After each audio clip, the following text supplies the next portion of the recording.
Do you think that if Hillary Clinton lost, she would accept? She'd accept it, no questions asked. Never came up. She accepted, no questions asked. Mike Pence accepted it, no questions asked. The nominee of the Republican Party questioned American democracy. All right, a nominee questioning American democracy, was it that bad? And then if you look at Al Gore, you look at John Kerry, were they questioning American democracy when they aired legitimate griefs about the elections and their runs in 2000, 2004? An issue I want to take up with Willie Brown, of course, the former Democratic San Francisco mayor. Mayor, very good to have you. Pleasure to be here. What do you make of this dust-up on this? And I think anyone can have legitimate beefs on the right or left with an election. To pre-accept a vote that hasn't come yet, it would have doomed Al Gore, it would have doomed John Kerry, wouldn't it? Well, you clearly know that the way in which the electoral process is established, we do have the right at all times to question the result and to ask for a recount and to go through the process involved in that recount. At the end of that, however, it obviously is appropriate to accept the results. If all aspects of the election and all of the opportunities to appeal that result, you obviously must acquiesce in the final result. If someone asks the question in that way, I suspect everybody who runs for public office, who supports for public office, would respond by saying the end result would be appropriate under those circumstances. Until then, you have an absolute right to question. All right, so was it that bad what Donald Trump said? I'm not an apologist for either one, Mayor. I guess what I'm getting to is it's almost as if the prior 90 minutes of the debate was forgotten.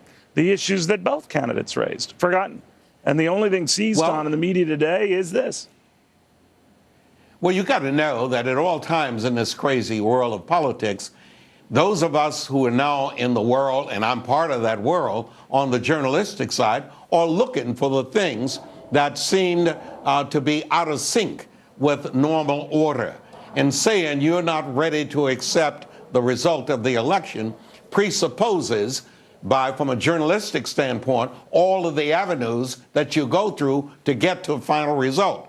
If that question had been put in that fashion, in that frame, his answer to it, I think, then would have been outrageous if he would say, in effect, I'm unwilling to accept all of those protocols that leads to that result. That's a very good point. Al Gore was in that position. And he should have maybe framed it like that, right? He should have said, all right, now, are you asking me to blindly accept whatever happens in this election, making no light of possible problems like disputed votes or chads, as we had in Florida, that brought Al Gore to the fore, or concerns about people who might have mistakenly voted twice in Ohio in 2004, as was John Kerry's concern? Or should it have just been better framed, or do you question it coming up at all? Well, no, I think it is appropriate to come up, particularly since at all stages, Mr. Trump had been constantly saying everything is rigged. And in effect, what Mr. Wallace was asking him was a comprehensive question, not just a simple thing that Trump answered. I see. Trump would have been really smart to have answered it within the framework of all possibilities. He didn't do that, and he is being lambasted for it. And it is the story post that election, because if you remember, Hillary Clinton said, that's outrageous. And believe me, from the moment she said that, it took off. Every one of the media processes involved, including the media and the social media, all picked up on that. Trump this morning. Well, you don't think if she had said outrageous, or she had pounced on it the way she did, when she never would have said that about Al Gore, she never would have said that about John Kerry, that it would have gotten the same treatment.